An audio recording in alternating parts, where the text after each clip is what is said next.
Good afternoon, everyone. I am Audrey, ISPA's Head of Partnerships, and I'm delighted to welcome many of our members today to our first webinar of our 2021 ISP Business Model Series dedicated to your key business challenges.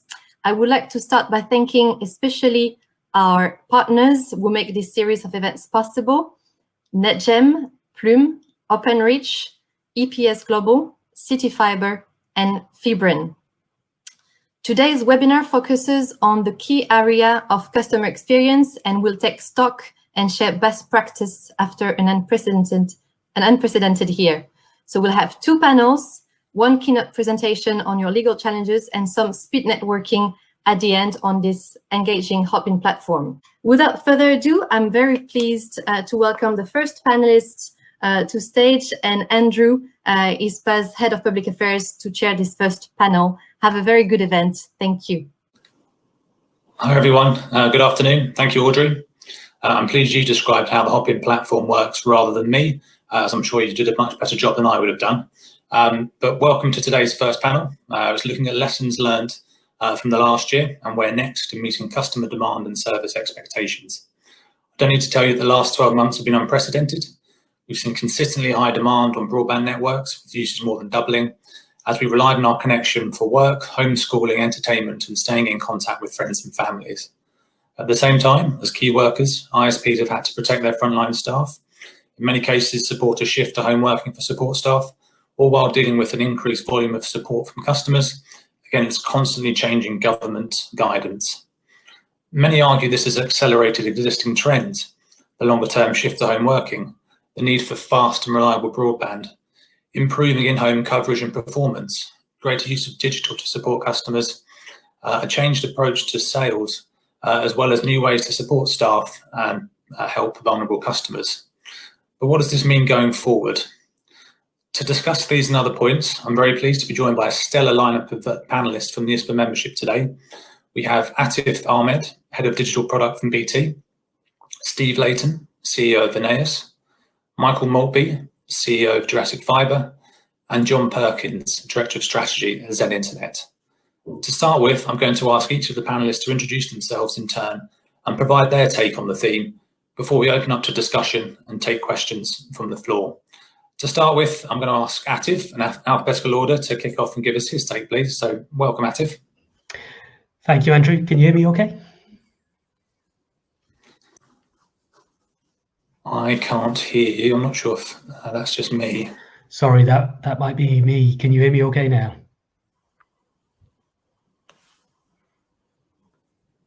Oh, Steve can hear me, so I'm going to assume that everyone can hear me, which is hopefully good news. Thank you, Andrew, and thank you to my fellow panelists for having me, and I'm delighted to be here. So a quick introduction about me. So I'm Atif Ahmed, I'm the Head of Digital Products, one of the heads of digital products for BT Consumer, and I look after and lead our PlusNet Alliance. Brief history, I've a fairly strong background in telecoms. I've been interfacing with the ISPA organisation for a number of years over many different roles. Previously I've held positions with Pipex Broadband, Virgin Media, TalkTalk, etc. before my time here with BT over the last coming up to 7 years now. And then what's my take on the scenario here in terms of meeting the requirements of this year? Actually, it's been pretty seismic, the shift, and really what I wanted to focus on from my perspective actually is, I think, to deliver outstanding customer experience and rise to the expectations that customers have. You can do that in a couple of ways. One is obviously through your tools and technologies. Number two is through your digital estates and processes. But I think thirdly, still a hugely important component is, of course, your people who are then either providing that service, whether it's the tools or technologies, or it's our frontline colleagues who have still come into the call centre to work. So actually our focus really has been on a balance of things. We've done things for the public, NHS data, etc., and things like that. But actually a huge focus for us has been focusing on the well-being of our staff through the pandemic, because if we've got happy staff who are able to perform to their best, they're delivering a great experience for our customers where we can't service them online or digitally. Thanks, Atif. We'll pick that up during questions. In alphabetical order, if I could ask Steve to go next, please. Steve? There we go. Thanks, Andrew. Sorry about the quality of the light, guys. It's suddenly got incredibly sunny here, so I've had to pull the blind down so I can actually see the screen myself. So apologies for that. Afternoon all, I'm Steve Layton, CEO of Voneus, a specialist provider of broadband services to communities, primarily in rural and semi-rural areas. I'll talk a little bit in a second about our customer focus within Voneus and our customer ethos. Before I do that, however, I thought, as I was one of the first ones up, I'd spend 30 seconds or more doing a little bit of a scene setting exercise.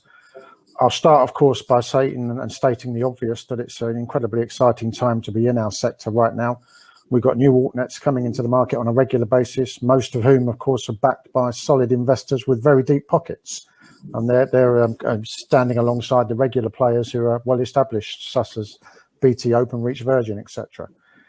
I guess this is one of the advantages of the UK's poor position in the world's gigabit capable league table. And what I mean by that, that's not meant to be a derogatory comment, is that when you're starting from a low base and so much of the nation is still waiting to see real gigabit connectivity, by my recollection and the last data I saw, it's about 24 million homes and businesses still not able to access gigabit services, or about 80% of the nation, then it's fairly obvious to see why the investors are interested in our market and where the opportunities lie. So we've got a plethora of companies of varying size and scale building gigabit capable networks the length and breadth of the UK right now. And they're all doing a fantastic job and adding real value to the UK economically and socially. But let's park the 24 million homes that we haven't connected yet and talk about those that we have passed or connected.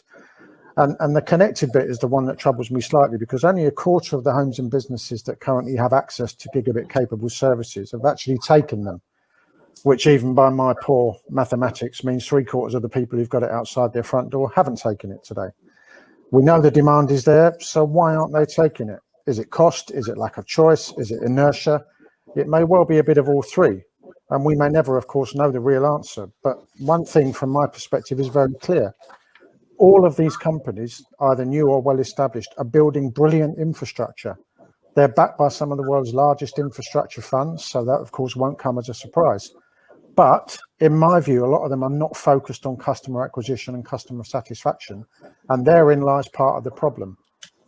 Voneus is backed by a large infrastructure fund itself, but we don't call ourselves an infrastructure business.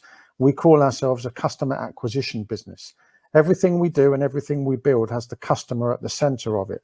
As an example, we built a very basic end-to-end customer management tool before we built our first network. So before we even had a customer, we were thinking about what their journey and experience might be like. Even today, we continue to invest heavily in systems and equipment that make the customer experience with us as seamless and as customer focused and facing as possible, from pre-sale through to switch on and then post-sale support. As I mentioned right at the start, we operate exclusively in rural and semi-rural locations. The pandemic has exacerbated the connectivity problems faced by those in remote communities, and we've seen demand for and use of our services soar over the past year. Our customers' reliance on us, therefore, has never been greater.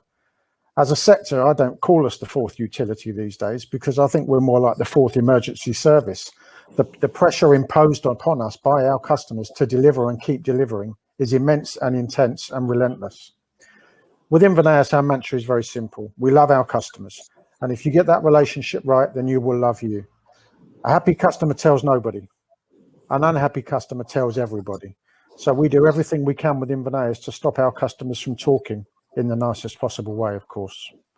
Thanks very much, Andrew.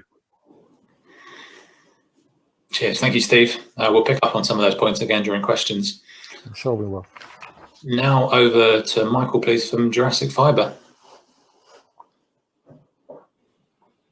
First of all, can everybody hear me? We can. Good. Hello, everybody. My name is Michael Moldsby. I'm the CEO of Jurassic Fiber. We're a altnet based in Exeter and building ultra-fast networks across the southwest. Currently, we have live networks in Exmouth and the area around Exeter Airport, Oniton, Barnstaple, and we're about to go live in Wellington and Bridgewater.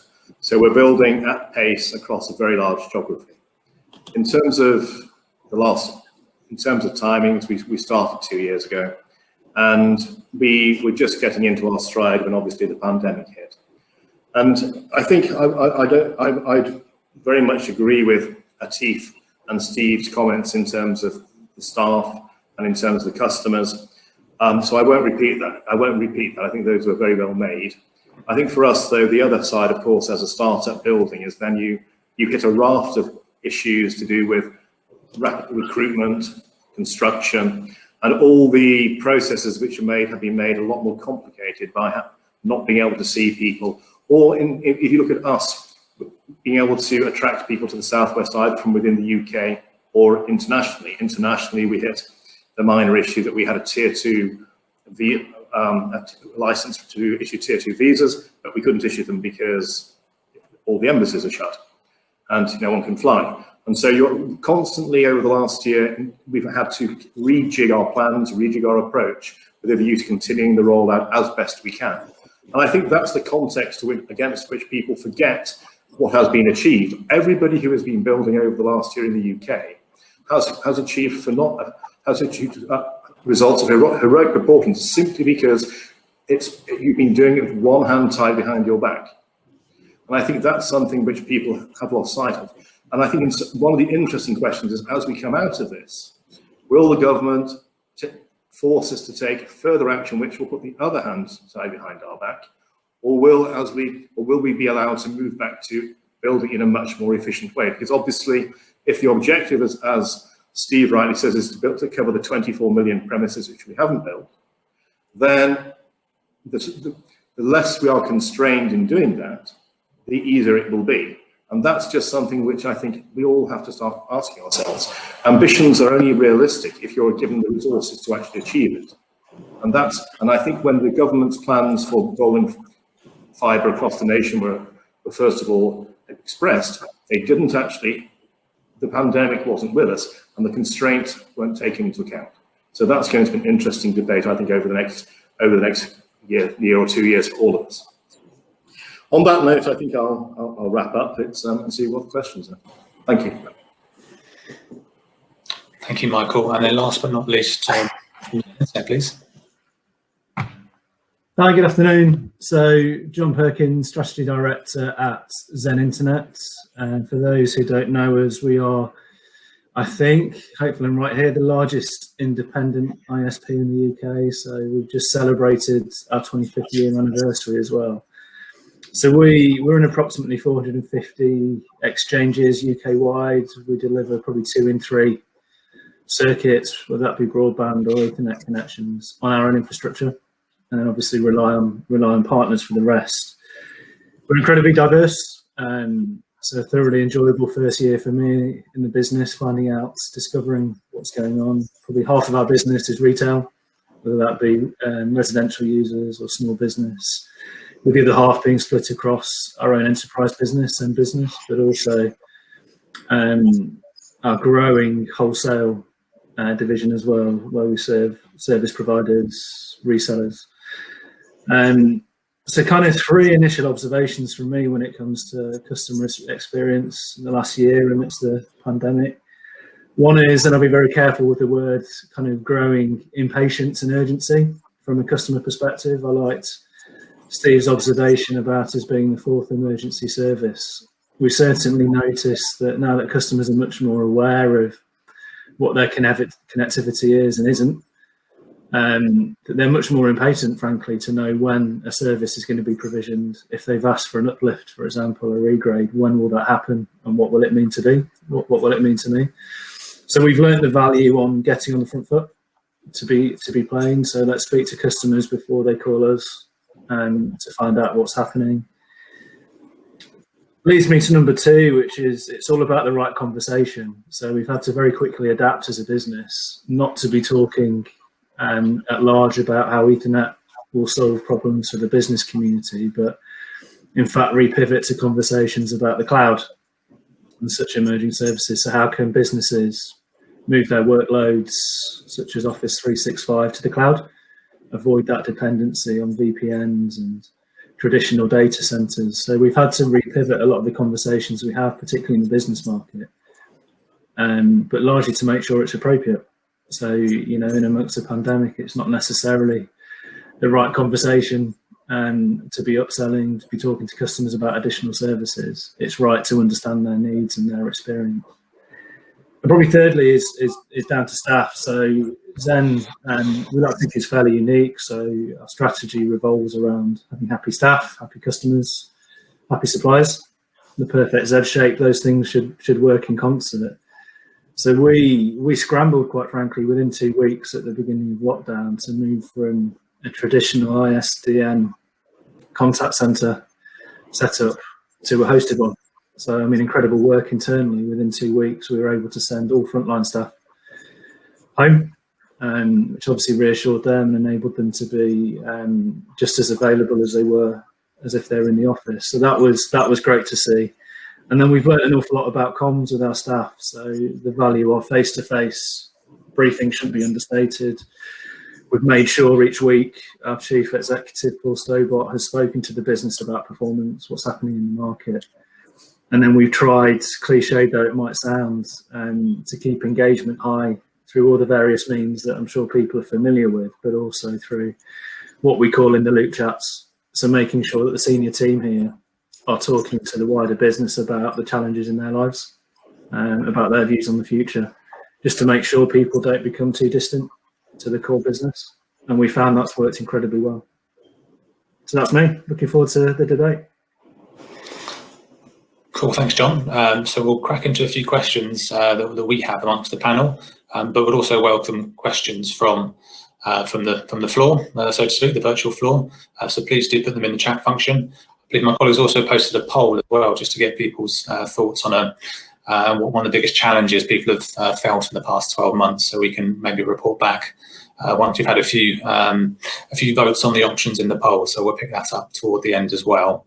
I thought I might start off just with actually some of the points raised there about the value of connectivity over the past 12 months and what that means going forward, given the real excitement, the almost revolution we're seeing in the infrastructure at the moment from obviously people on this panel, but other companies too, nationwide, locally and regionally.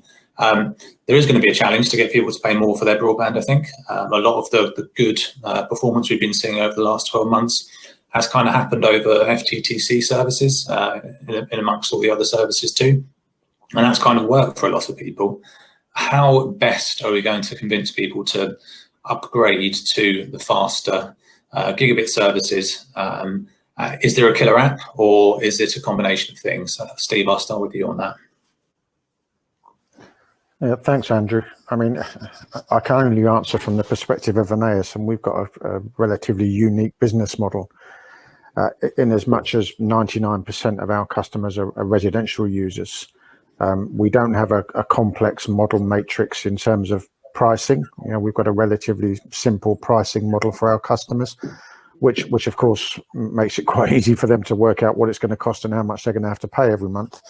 But we also, of course, have a combination of fixed wireless access and fibre customers on our network. And our approach to the market is very different. So we build a fixed wireless access network to a needy community to get them online quickly. FWA is quick to deploy, and it's relatively quick to get a whole community up for service. Our average community is about 180 to 200 homes, so we're not talking about large numbers of properties. But when you go into those areas, they just want some kind of connectivity, and quite frankly, as long as you're giving them something that's accessible, affordable and reliable, they don't care where it comes from. What we've started to do now, because we get such high penetration rates within our communities, is we're flipping those customers from FWA to fibre compulsorily. So we build a fibre network over the top of our own FWA network, and then once we've got that network built, we switch off the FWA network, redeploying the core kit elsewhere and moving the customers to a better product, but keeping their cost base the same. So from our perspective, we're not seeing that as a challenge, because our customers see no uplift in service for an improved product. But obviously, I'd welcome the thoughts and love to hear the views of the other panelists. But from a Voneus perspective, we're not seeing pricing as an issue. We're normally quite warmly welcomed in the communities that we serve, and provided we're not greedy with our pricing and we try and be extremely competitive with our pricing, we don't see any pushback. The only area we do see slight pushback is over the contract length. So we've introduced a number of contract length options for our customers. And that makes a lot of sense. I suppose the challenge for someone like BT, I suppose, Atif, is very different in that you have much more scale and legacy infrastructure to work on first. How are you, as a company, looking at the opportunity that fibre or FTTP will present? Yeah, absolutely, Andrew. To your point, you know, there's a legacy. There's a legacy there that we sort of need to work with, and there's a scale. Which is both a huge asset, but also can sometimes cause us a challenge in terms of how quickly we can move on things. Actually, we're being fairly customer-led on this. So, you know, Steve's point is really well made about the fixed wireless access. But actually, if we were to look at this from a customer perspective, the customers themselves, even the customer demographic you might not think, are traditionally very tech savvy and very aware of if they got, you know, gigabit or FTTC versus FTTP, etc. Actually, the use case change that we've seen through COVID over the last year, what customers are actually doing with their connections, has certainly, I think, driven an awareness of the value of those faster services. What we're finding is that as customers get more used to scenarios like this, you know, video conferencing, you know, multiple streams of video conferencing. You know, I've had 2 of my kids homeschooling at the same time as I've been on Teams calls, and you know, probably a lot more demand on the network than we've traditionally put on it. If the experience is seamless and good, then actually the customer is happy with the connection that they do have.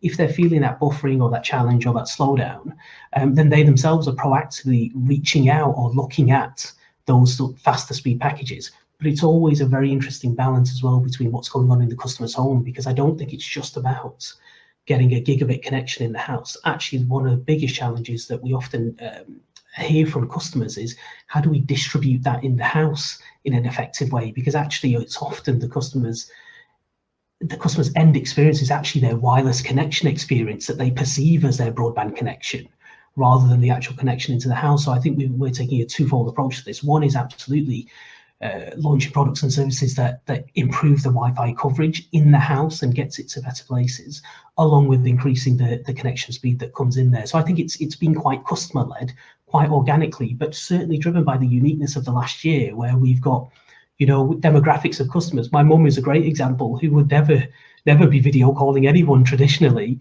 you know, and now she's on WhatsApp video with, you know, all 4 of her sisters spread all over the world. And suddenly very aware of whether that picture is crystal clear or fuzzy. Yeah, no, very well made. And John, is it similar for you? For I mean, obviously Zen have a very different customer base, lots of techies, I suppose, that are happy to pay a bit more for their connectivity anyway. But how are you seeing it as an ISP with the new infrastructure builders? I know you're partnering with CityFibre now as well. How is that going to work for you in the future? And do you think you can use the opportunity from the past 12 months internet demand to drive that? Yeah. So some great observations there, actually, Atif, about what I'm calling beyond the pipe, right? So yes, you get the connectivity in the home. So what next? And it starts early. So I'm very fortunate to have 2 connections into my home. One is with Virgin, one's Openreach delivered. And my 11-year-old at the time actually said, I don't want to share the Wi-Fi password with my sisters or my mum, because, you know, I don't want them taking up that capacity when I'm playing on the PlayStation upstairs, which was scary and revealing, right? So now we're seeing a lot of the same themes, right? People discovering new applications, particularly amongst our older customer base, you know, video calling, needing that coverage throughout the whole home. So we've had a proposition in place for a couple of years. We call it Every Room, which is a mesh device that talks to the router, and it means in the corners of your home you can receive the signal, right? And it solves a lot of the ills. And we're dealing a lot with perception at the moment. So customers will buy, in the example of CityFibre, Andrew, a 900 plus product, but when they run that on the devices in the home, it might be an iPhone that's 3 or 4 years old. It might be a smart TV that just can't handle that throughput. So we're having to go through a lot of kind of education of customers yes, this is the speed you're buying, and here's an Ethernet cable, which if you're in the same room is great, but here's what it will mean across your different devices. And when we can have those conversations, it's great. Customers understand it instantly, and they appreciate that beyond the pipe point. The challenge I think the wider market's got when it comes to pricing, because I mean you mentioned that, I think it's the marketing challenge, right? How do we go from fake fibre to full fibre? Rightly or wrongly, we've got probably 20 million UK customers who've been told that they're getting fibre broadband for £20–25 a month, which is great. What's difficult is that next conversation which says, actually that was fake, please buy full fibre for something like 35–40. And my own view, there's no science or maths here, is that, you know, £40 to £45 is probably an acceptable rate for full fibre. That's what we've observed in terms of our pricing. And there are those pockets, as you allude to, Andrew, of people who will pay much more for those higher bandwidths, because, you know, they're acutely aware, they're putting their own kit on. In some examples, we've got people putting £400 or £500 Cisco boxes in place instead of our own routers. So yeah, we really see that more sophisticated user, which keeps us on our toes.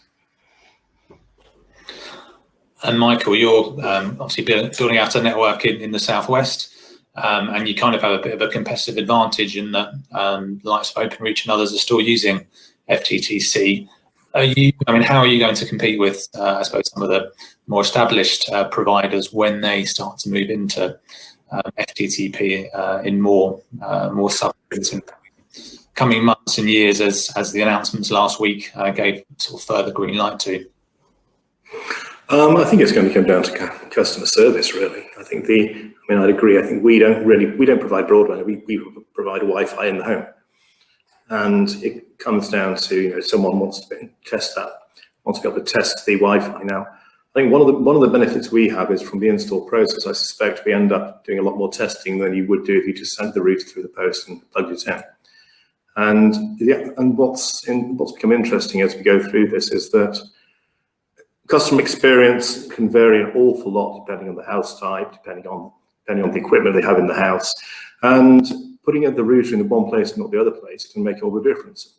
We had one example about a month ago where someone ordered a gigabit service and it went, and 3 times the engineers went back because they'd go back, they'd prove it was working in every room, then it wouldn't work. And eventually, the last time they went back to prove it, the wife walked into the house just as we were showing the gigabit thing on the test screen, and she turned on the brand new 8K TV. And the interference from the 8K TV pushed the signal all the way down to like 50 megabits. And suddenly you're faced with, unless you've got the time to actually get the internal configuration of the house correct, you might be buying, not all FTTP services are equal. And so I think from our point of view, being able to, our philosophy will be that actually we need to give the install engineers these technical skills and understanding to actually ensure that when they walk away from the house, we're comfortable that every room in the house will be close to what the customer is actually paying for as part of their package. And the other thing we've done there to actually put our money where our mouth is we've addressed the issue of contract length, and we're now on rolling monthly contracts across the entire base and free install, which actually at the end of the day says, if you don't like the quality of our service, then you can walk away. And we think, again, that's quite powerful, because it changes the actual dynamics in the relationship between the customer and the ISP, clearly in favor of the customer, which means that rather than all of us have experienced, with our providers where you get shoddy service for the first 15 months and then they care about you in the 3 months before you start churning, you have to care about the customer week in, week out. And I think that's the other area where we're focused on, where we think by changing the legal relationship and forcing superior customer service on ourselves, that will help us to compete with some of the larger, more established brands who probably won't change their processes quite so radically.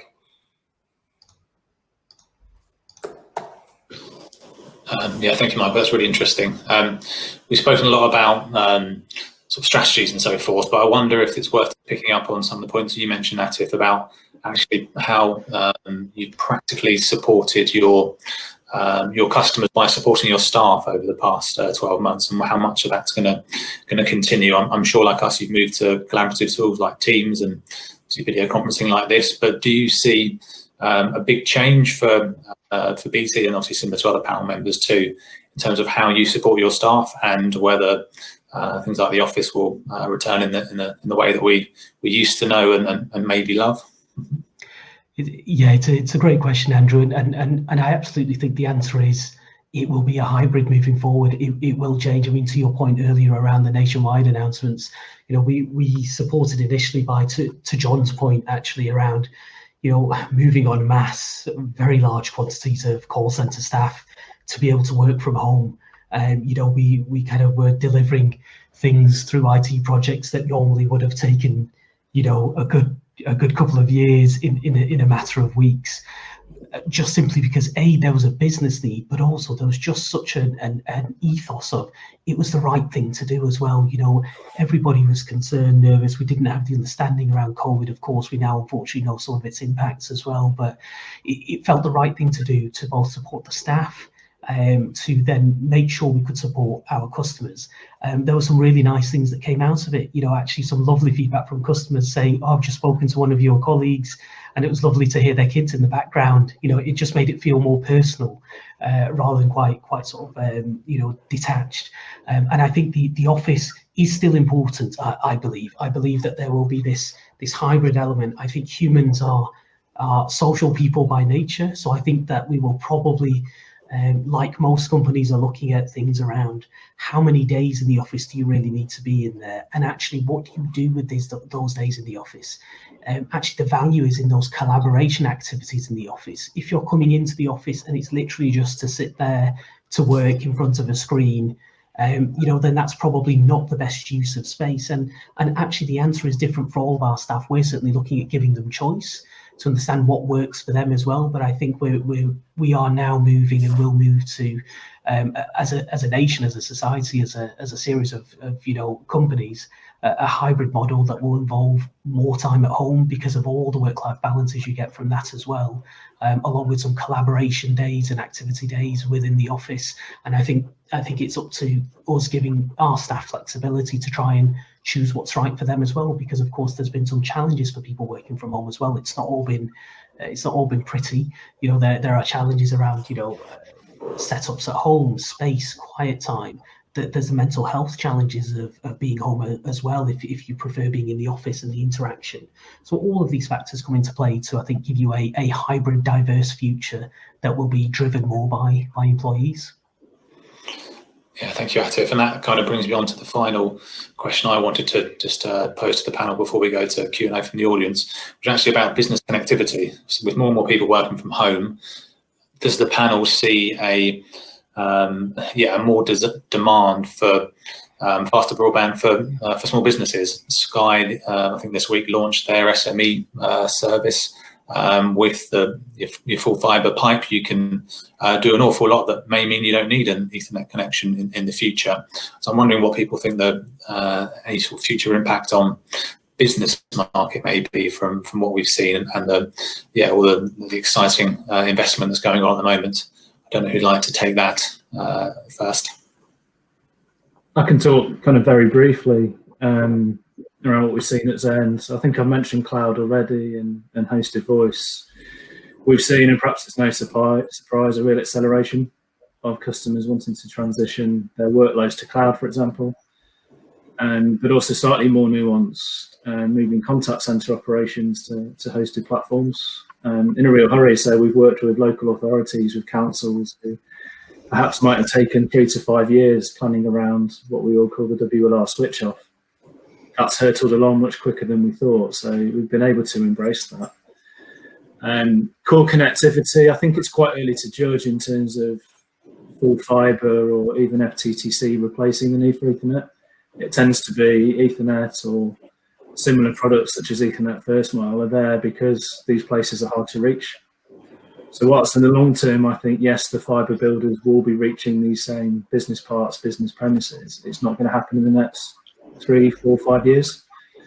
But you know, that said, we do have our eye on it. We at Zen are trying to pretend the Sky offer doesn't exist, of course. We don't want to talk about that. But we're very busy developing our own kind of prosumer business grade backup proposition, for example. So you can put what would be an agnostic SIM selection technology as a failover for the full fibre device, which ultimately gives you resilience out of the box. Because the cellular is obviously not going to the same exchange as other resilient solutions might be. So yeah, we're acutely aware of that emerging market, the prosumer, and we tend to profile quite heavily there anyway. So yeah, I think to your earlier point, Andrew, more of the tech-savvy customers find their way to Zen. And it's been important, actually, just on that note, that we've kept our voice channels open. It's very easy in amongst the pandemic to assume things have gone online, and lots of other sectors, industries have given testimonials to that effect. You know, they might not need retail stores anymore. We've definitely not seen that. So certainly for full fibre, there's huge value in assisted conversations. So customers want to call us and understand what will happen to their online. Can they keep their number? What will the engineer need if he's visiting the house to enable the full fibre? So we're seeing lots of value in keeping that channel open and not just relying on online. So giving us back those tools has been really helpful, and you know, we're encouraging business to do the same, not to assume that voice will disappear. Of course, yeah. And Michael and Steve, as two altnets, do you have a differentiation between consumer business? Is it something you're looking at, or does it depend on where you are in the country and your customer base that way? Well, I mean, I was listening to John, and I agree with everything John said. One of the things we've noticed within Voneus, if you go back a couple of years, you know, pre-pandemic, which seems like a lifetime, doesn't it? But it's not that long, really. If you go back a short while, companies essentially in rural areas or the difficult to reach areas built up to a certain level of scale and then look for something in town, right? So that they could secure the best possible talent. What we're seeing now is the opposite. We're seeing companies of a certain scale and size looking to move out of town because they believe that the environment for their people is better out of a major town, and it's safer and potentially easier to get to without the need for public transport, etc., etc. So a question we're often asked by our business customers is, you know, if I move from the middle of this town to this rural business park, and you guys are the provider of connectivity, what's the kind of package and speed you can give me when I'm there? So we're seeing a shift away from companies wanting to be in the larger urban conurbations to more rural areas, which is quite an interesting development, and mirrors where people are now choosing to live, of course, because more people are looking outside the cities to live. Michael.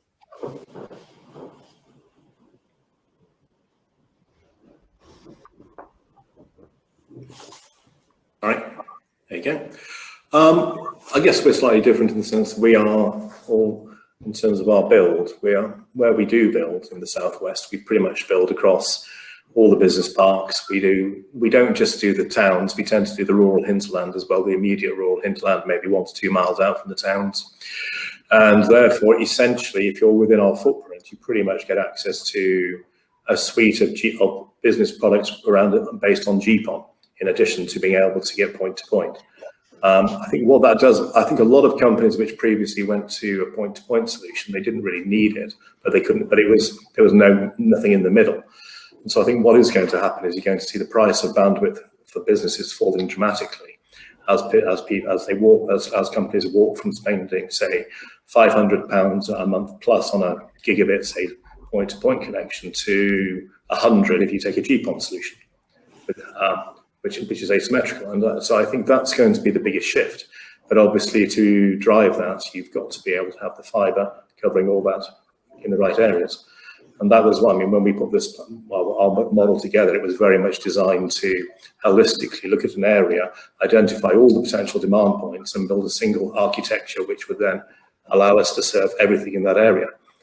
And so I think I would expect that, for example, within a year or so, we'll cover almost every business park in the southwest, from Barnstaple through to Yeovil and Dorchester, in this approach. And I think that's where the world is going to go. There's going to be very dense fibre, and traditional models of business connectivity are going to change. Exciting times. I am very conscious of time, so I'm just going to quickly pick up some questions from the stage, and then we might be running out of time, unfortunately. Michael, just back to you quickly. A comment about your rolling contract scenario. Have you seen any levels of churn from that, or is it too early to say? It's probably too early to say, to be honest. I think there'll always be churn. There always is churn. You know, we have, you don't get everything right. People move. It's an interesting one. This was actually one of the things that Octopus, our shareholder, brought to us. They said, LT said, look, if you're as good as you say you are, why will you lock people in? And we sort of ummed and ahed, and it was a very untraditional approach to the telecoms industry, obviously. And over about a 6 month period, they just came back to us, and eventually it just made a lot of sense. We thought, well, give it a go. You know, and so far, I don't think we regret it. If anything, and from a competitive point of view, it makes it, if people can always leave you if you do something wrong, then they don't necessarily feel the same need to get frustrated and leave you. Yeah, it'd be interesting to see how that unfolds over time. And again, just conscious of time, just a question about price sensitivity and people being more willing to pay more for their connectivity. Have you seen any evidence of this over the past 12 months? And that's open to anyone who wants to jump on. We've probably seen more of a drift towards the higher speed fibre connections, certainly, but also that's been probably driven and combined with some of our kind of what we call whole home Wi-Fi style products, which are giving, to John's point, those mesh style network solutions to try and spread that connection around the home. So we've certainly seen a movement towards the higher priced, faster speeds and thus higher priced kind of FTTC connections in a more general sense. Yeah, and from the Voneus perspective, Andrew, where we've launched our first fibre overbuilds, a third of the people in the networks where we've built fibre have gone for a higher speed product. So the entry level product is 100 meg, but a third of our existing customers who've upgraded have gone for a higher speed product, which does cost them a little bit more. And again, we've had very little pushback on that. Final two questions, one of which is about Wi-Fi mesh, which I think we can pick up in the next session. And then finally, just a question from Barry from EPS Global, who has asked if people have seen any benefit in network disaggregation in the hardware and software side of things. I don't know if that's one, John, you want to take. Yeah, so I mean, I can attempt, and it might be the wrong answer to the question. But, you know, alongside what I've talked about in terms of cloud and hosted, we're now seeing businesses appreciate that actually SD-WAN is much more helpful than perhaps they thought 1-2 years ago. Guys internally talk about the hype cycle, which I think is very apt. A lot of people have seen slides and heard about SD-WAN disruption, but not really understood why. So what does it mean to my business? But increasingly, we're seeing that the ability to deploy config remotely to certain sites, commonality for big distributors, for retail chains, has become much more compelling now that you don't necessarily want to be sending engineers around the country and out the property. So that's one thing we've definitely seen. The challenge we see with complex networks or traditional IPVPNs and the transition to SD-WAN is all about the connectivity. So those legacy configurations don't necessarily accommodate full fibre, for example. So SD-WAN is a key tool, I think, to enable a lot of the growth we've talked about elsewhere. And with that comes a lot more democratization of the hardware that's being used. So we're certainly confident. We're seeing decisions coming through now, which is great.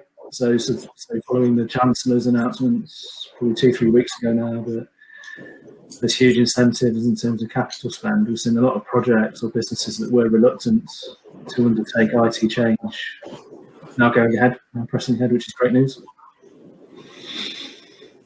Yeah, really, really exciting times at the minute.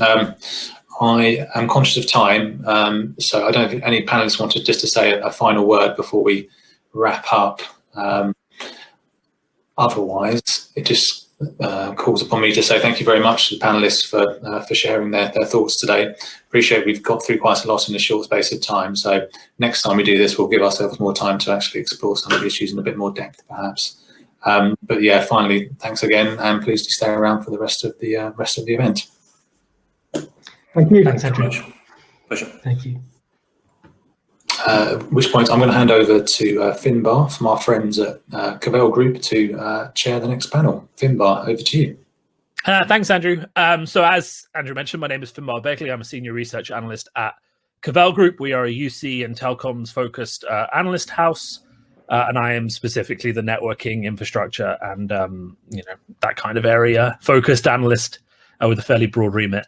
So we're running, of course, our panel now on in-home Wi-Fi and how to get the benefit out of that. We've just heard from the panel before us that there's lots of problems with connectivity into rural business parks, but also let's face the reality that a lot of people haven't even been working in the rural business parks. They've been working out of their house.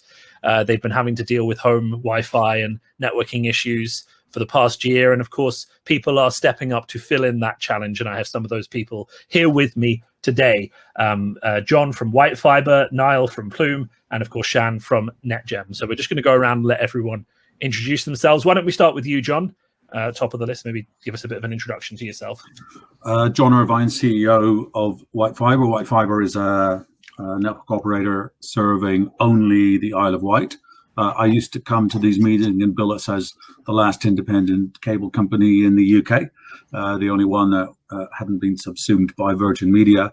We're now the 25,000 homes through a 70,000 home rollout of full fibre.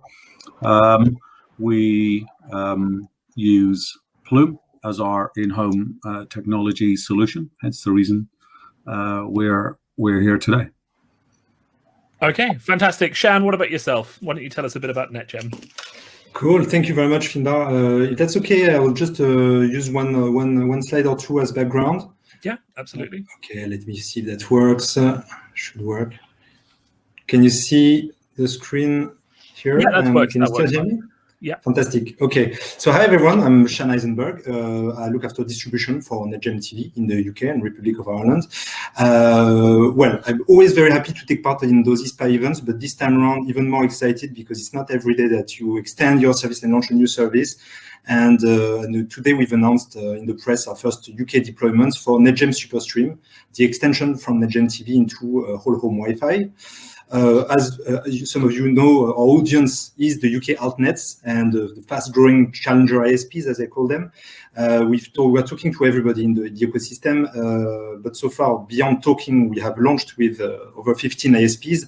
And the number one thing I'm hearing from those ISPs when we get at the stage of the business model and the business case, believe it or not, is not about TV so much. It's not so much about the channels, the number of channels or the streaming services. It is about cost to serve.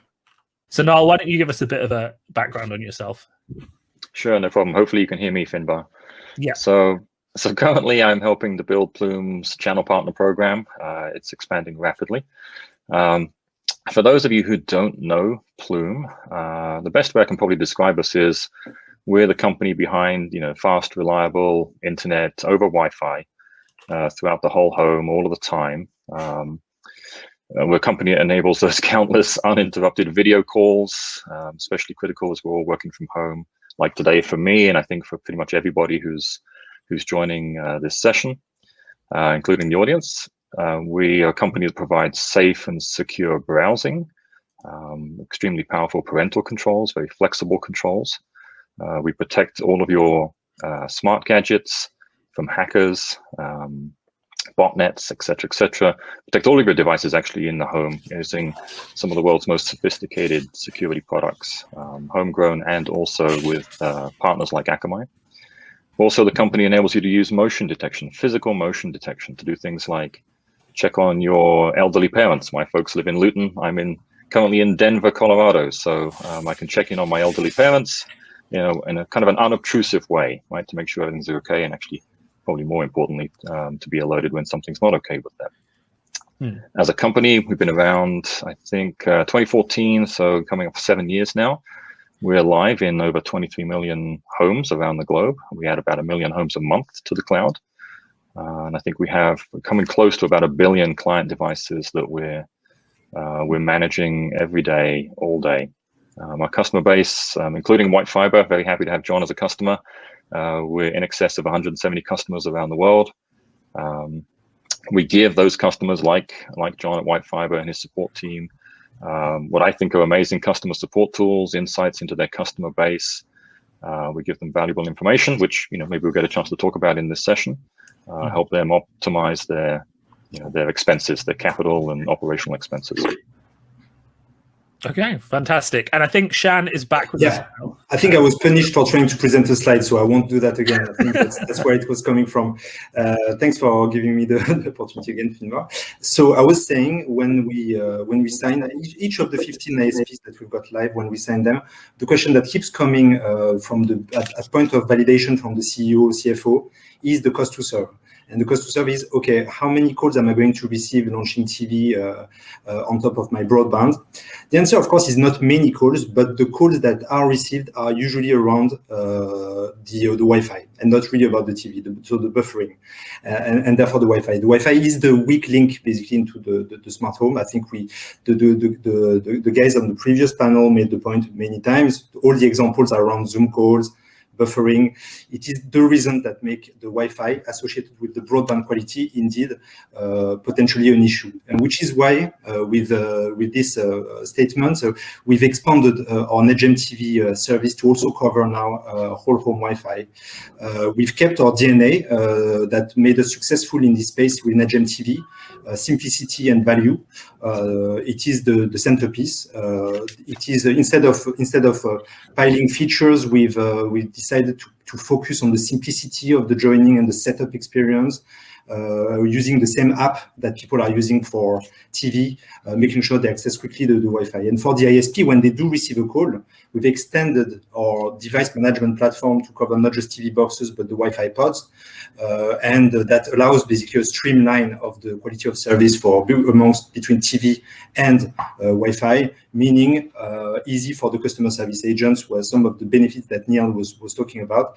And those synergies mean that in turn, we can also bring a commercial model with mesh as a service that is attractive for ISPs and allows them to attach a lot. And by attach a lot, I mean not 5%, but 50%.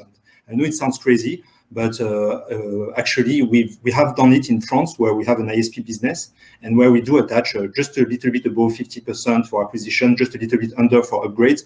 Blended, it is at 50%. And this is basically what we're in the market for mass market version of Wi-Fi mesh whole home Wi-Fi. So I realize that I don't want to get into the case study of the French experience that we have, but of course I think most of the ISPA participants know us and know where to find us, and we're very happy either in the booth after the event or on one-to-one basis to explain a bit more what benefits can be expected.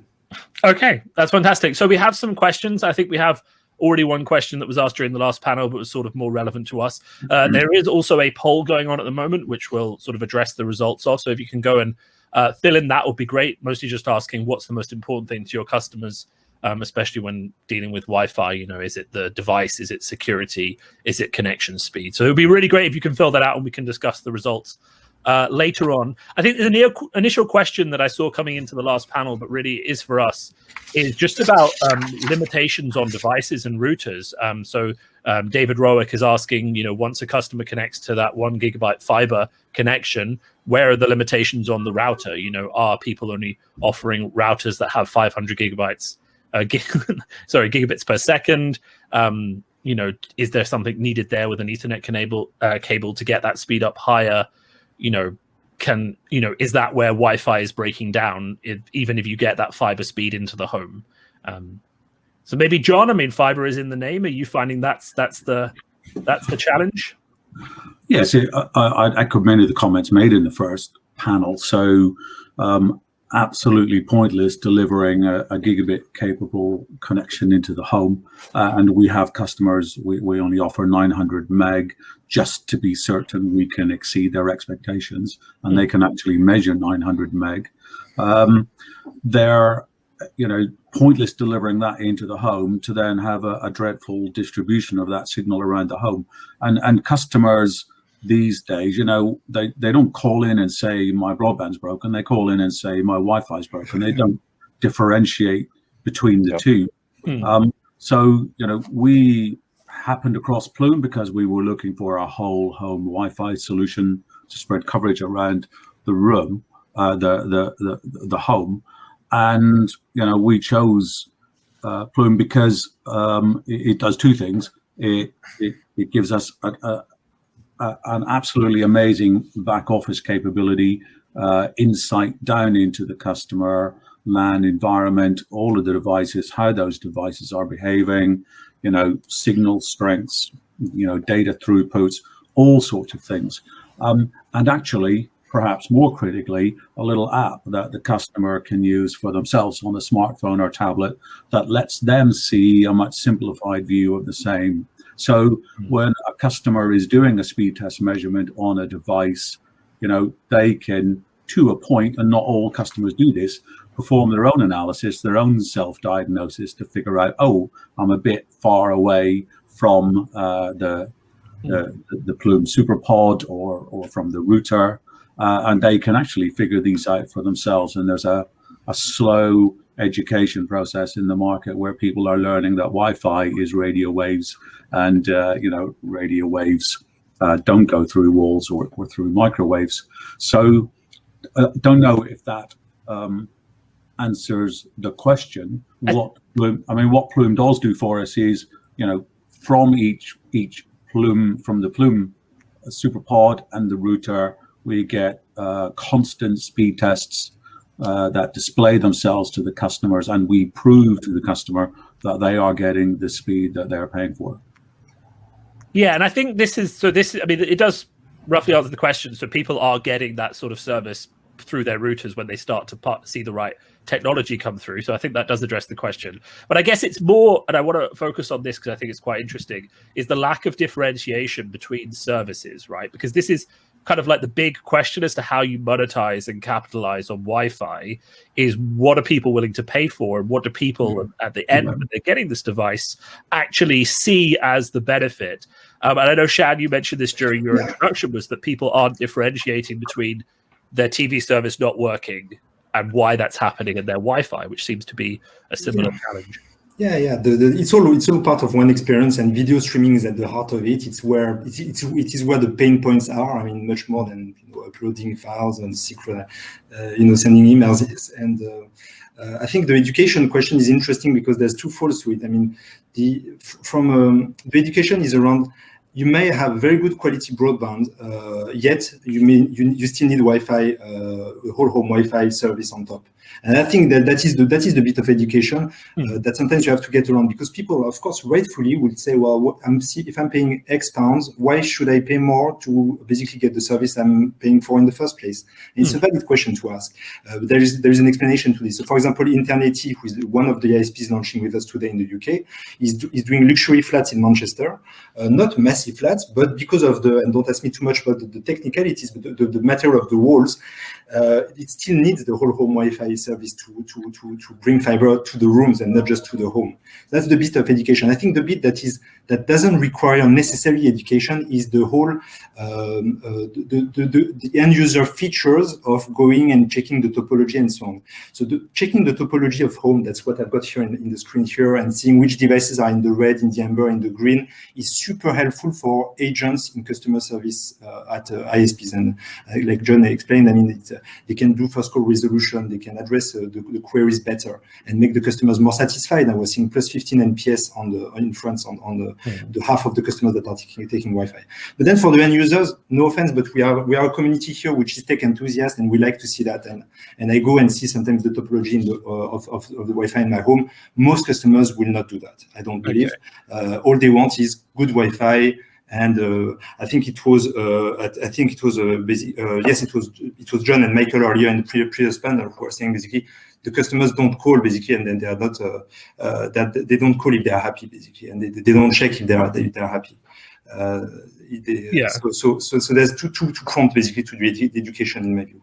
There is the education that Wi-Fi, whole home Wi-Fi is necessary, even if the connection is good, and it has to be bundled in the price, I believe, so that people don't think, oh, I have to pay £5 extra.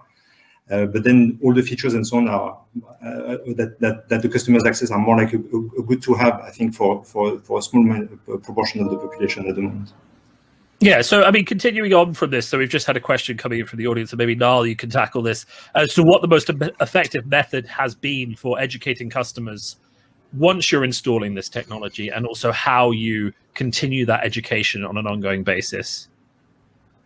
Yeah, great question. Can I just add on to the previous point just for a second, because I've been dying to jump in. So, I mean, one of the things that we leaned in on in Plume very early on in our product architecture was separating the services that you want to monetize from the hardware that you're putting in the home. Right, the hardware in the home changes, speeds upgrade, Wi-Fi generations move on, but the services is what really the consumer interacts with. Right, so we use a piece of open source technology called OpenSync. That gets embedded into the piece of hardware, and then that really separates the services that the consumer's interacting with, as John mentions, right, through the app, from the actual piece of kit in the home. So you can, you're free to upgrade that hardware without interrupting, the services that the consumer's actually using. We feel that's a very important aspect of the consumer experience going forward, right? So they really don't care less about the box that goes in the home. What they care about is what they're interacting with, and what the services they are experiencing. So, just on that piece now, to come back to the education point, how do you? I think the question was around informing users or how do customers. You keep that education process going, both at the initial point and then moving forward from that.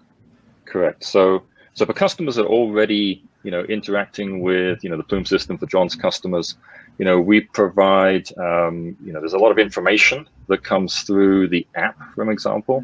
So if a customer has an issue, so God forbid John has a fiber cut somewhere, the consumer's internet goes down, we provide a push notification through the application so that they're not calling in to John's customer support. They're informed, they know what's going on. Okay. In terms of just general sort of education of the consumer base, yes, it's an ongoing marketing campaign to let people know that not all Wi-Fi is the same, not all in-home experience is the same, especially as people are working from home in a more consistent manner. I mean, I think I'm seeing people now being offered permanent work from home positions. Yeah. So yes, you have to lean into that customer education very heavily. But Finbarr, the price. Just one last point from me on the pricing. It is so key because as we said, we all agreed that the whole home Wi-Fi is necessary for a really good ultra fast broadband experience as we move, as John was saying, from fake fiber to full fiber. But you want people to adopt that in mass, basically. And in order for that to happen, it needs to be cheap and it needs to be included in the price.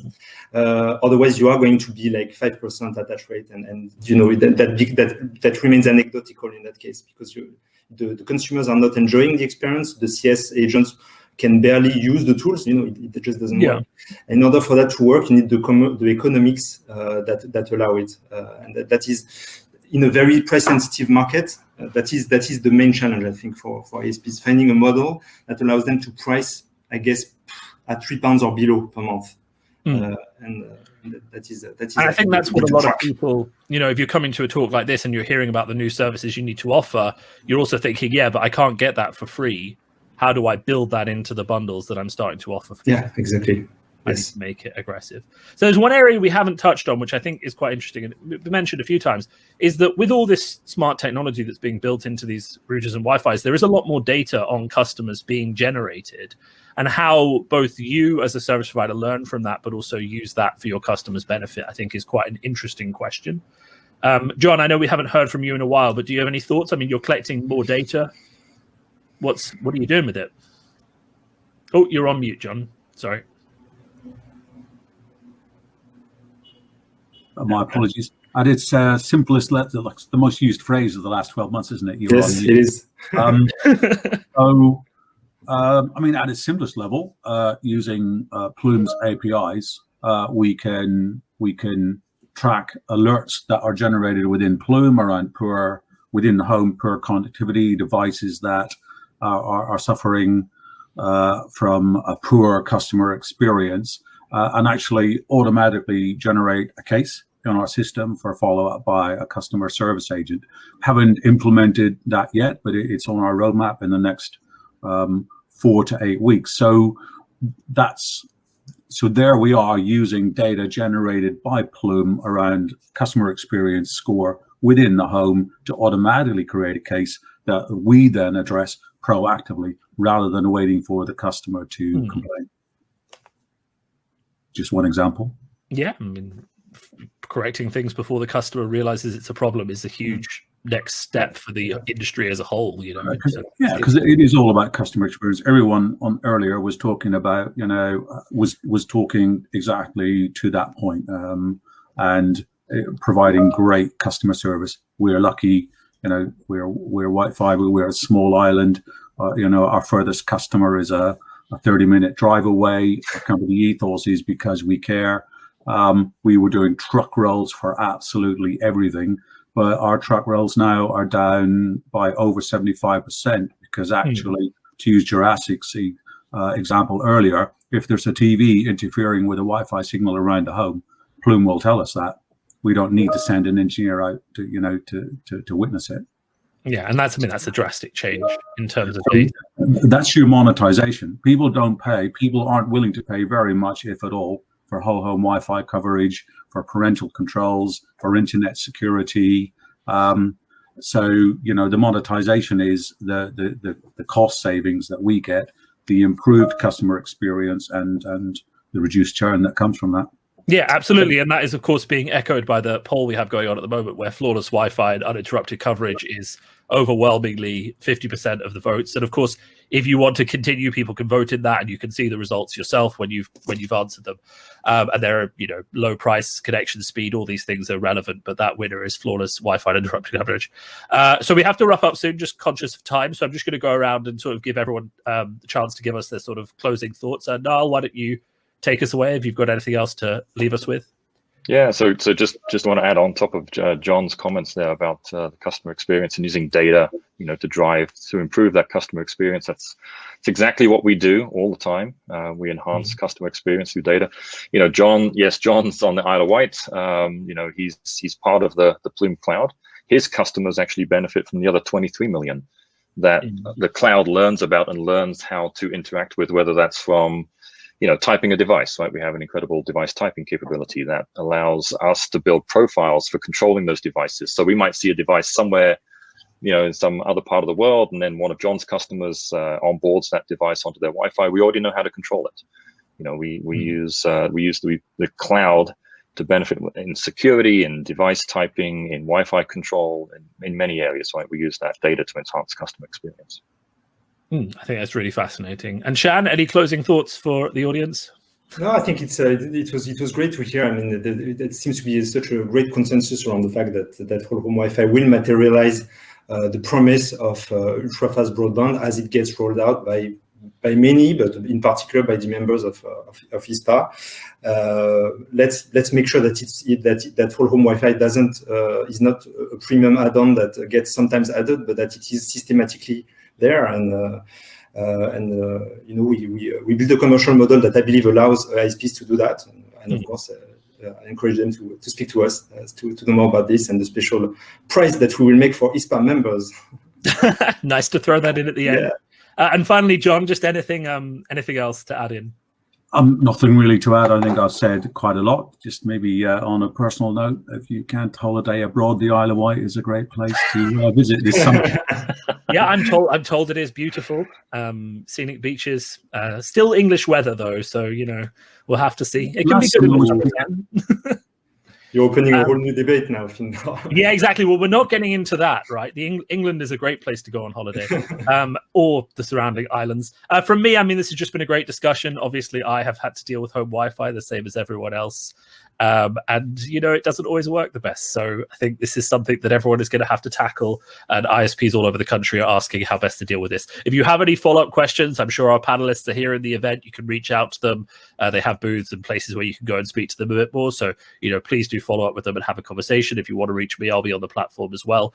And I'm going to hand over now, I think, to Andrew, who's going to lead the next panel. So thanks, everyone. And thanks, everyone, for listening. Thanks. Thanks, folks. Bye-bye. Thanks, Finbarr, and thanks all for that really interesting panel discussion on in-home Wi-Fi. We're now through to the final part of the agenda before networking, which is the legal presentation from Todd, a senior solicitor at Macfarlanes, who I know is very experienced in the internet and telecoms world. In fact, she did some work for ISPA a few years back about our governance review, which I remember very fondly. So good to get Anne's perspective, or the legal angle essentially, on handling customer data in a secure way and privacy compliant way during this last 12 months and beyond. So Anne, I think just over to you. I think you have a few slides to take us through. So I'm a solicitor specialising in technology, telecoms and digital infrastructure at Macfarlanes, a city law firm, and I've been working in this sector for about 20 years. I started off about 20 years ago at BT, advising on the very early internet services, and since then I've advised quite a number of other providers, including in relation to customer services and also lots of new digital tools and cloud services. So if you want to move on to the next page, that would be great, thank you. So after a year of our new normal, working in lockdown, I'm sure that you and your organisations are all very familiar with the new home working policies for data security and all those regular new requirements that need to take place. But just in case you need any reminders, the ICO has produced some very useful guidance just on remote working for staff. But probably that's a little bit basic for the new tools and cloud-based services that you're looking at and that we've heard about today, which sound really quite fantastic and with huge opportunities. But of course, with those huge opportunities and the huge gathering of data, there is always the risk of greater threats to data protection and data security.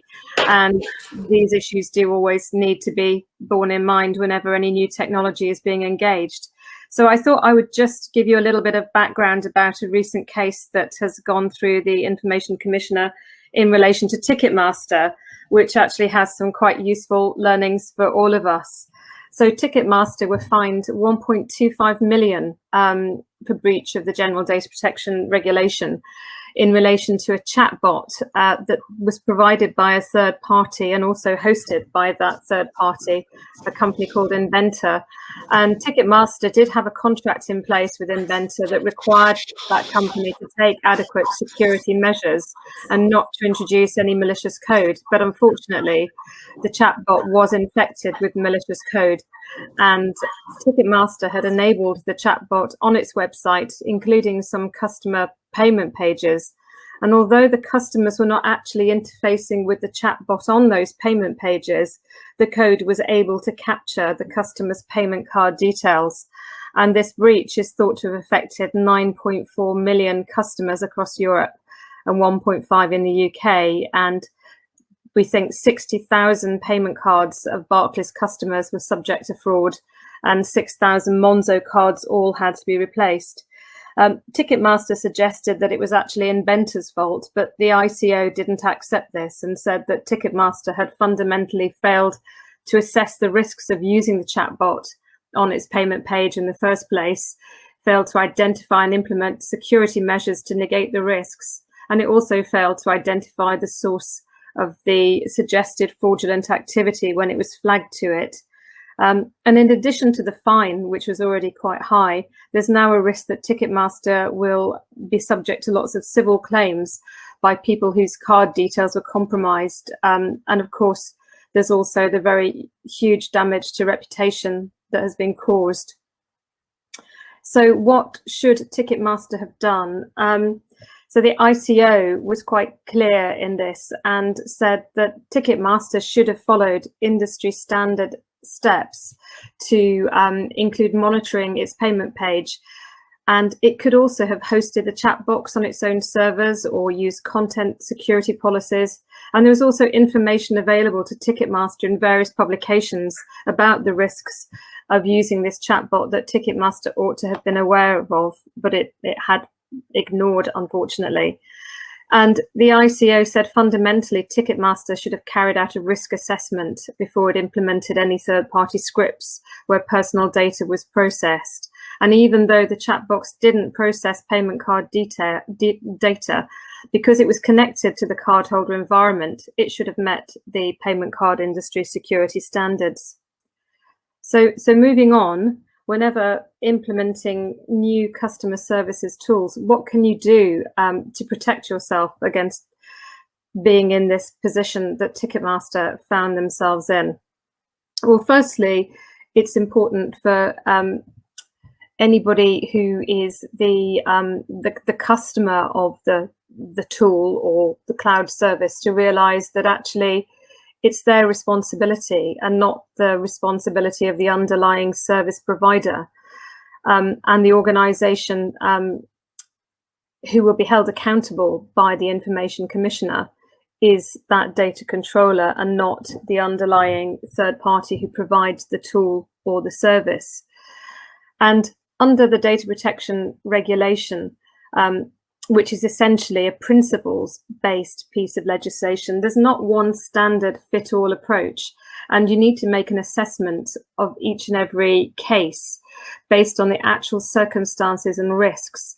And to do this, the GDPR advises people or recommends and sometimes requires a data protection impact assessment to be carried out whenever you're undertaking any data processing, which might result in a high risk to the data subjects. And this is essentially a risk-based assessment process, which is designed to help you analyze, identify, and minimize the data protection risks of any new projects. And new technologies using, in particular, AI or robotic process automation are always considered to result in high risk. And in these cases, you should always undertake a data protection impact assessment first. Even when there's not a legal requirement to do so, it's generally good practice. And the ICO website does contain some good guidance on undertaking these assessments.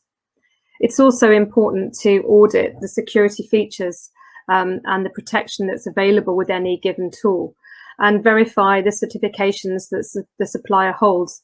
And depending on the extent and nature of the personal data being processed, you might also need to undertake some more involved security testing yourselves. So where you have identified risks to personal data, then you'll need to consider what mitigations are required to safeguard that personal data. It's not expected that you would eliminate risk altogether, but what you need to do is to consider what are proportionate mitigations to minimize the risk. So when you're collecting data which is particularly sensitive or special category, for example, about people's health conditions, or where you're collecting financial data, then you'll need to take a much higher degree of care than you would about something low risk. And the mitigations that you'll take, they might include deciding not to collect certain unnecessary types of data, or reducing the length of time you retain data, and of course taking additional technological security measures. And you should also ensure there are clear privacy notices and internal policies and procedures, and that your staff are well trained to recognise and manage risks. And where you're relying on third parties, be very sure to put in place an appropriate data sharing agreement so you each know your respective responsibilities. And then also on an ongoing basis, it's important to carry out regular reviews and audits, keep the tool and the underlying code under review, monitor traffic and use patterns, and undertake regular security audits and keep aware of industry guidance. One thing that has happened in a few cases I've seen is where people have turned off the security features within the technology when they've been deploying the technology. And of course, it's important not to do that. And also don't delay in rolling out any security patches. Also, finally, do respond very promptly whenever there's any suggestion that there might be a breach, and investigate anything unusual in order to make sure there's not a delay and that you're not exposing even more people to any breach. And I'd like to now focus just on AI tools, because these present even slightly more complicated challenges, and the very nature of AI, which relies on gathering huge data sets, is really in tension with the data protection requirements for data minimization. So it's important to make sure when you're gathering these data sets that you focus on the data that's really adequate, relevant, and limited to what you actually need. It's not a question of minimizing the volume so much as really just checking that the nature of the data is required. And also that just because something might be possible, do consider carefully whether you actually need to use all of those functions, and don't overfit tools. So consider that what the use is of all the different functions of the tool, and make sure that they're actually necessary for your requirements. And obviously good customer service is very important. So you can take that into consideration, but just be conscious of making sure that the data is actually relevant. And when you're training the AI, then you're going to be using volumes of personal data to train the AI, which again, can be justified on the grounds where it is actually relevant and necessary. However, do limit the data and the period of time that you keep it in the tool for. And as once you've finished training the tool, if that data is no longer needed, do make sure to remove it, and do carry out a thorough data risk assessment in relation to that.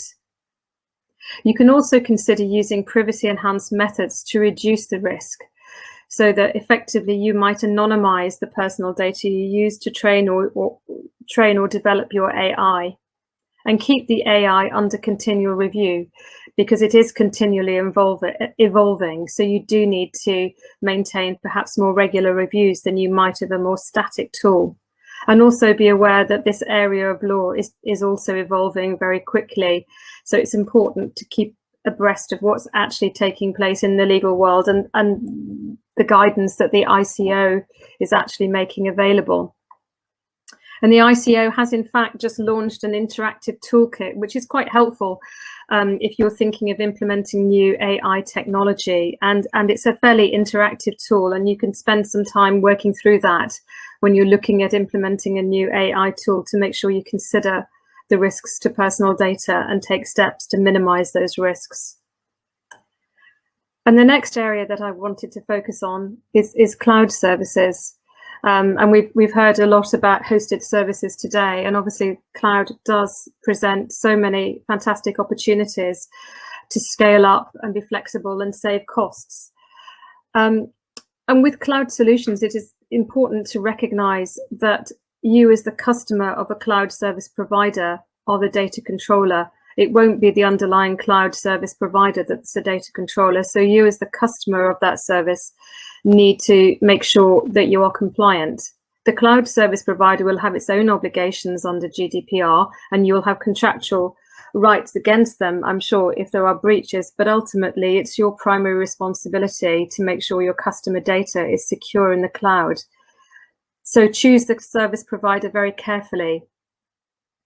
And it's also quite important not only to make sure you're clear about the types of service provider you work with, but also to have internal governance procedures and controls to make sure that you're aware of the arrangements that your staff are entering into, and that you've been able to undertake a proper security audit of any new cloud arrangement before that arrangement is implemented.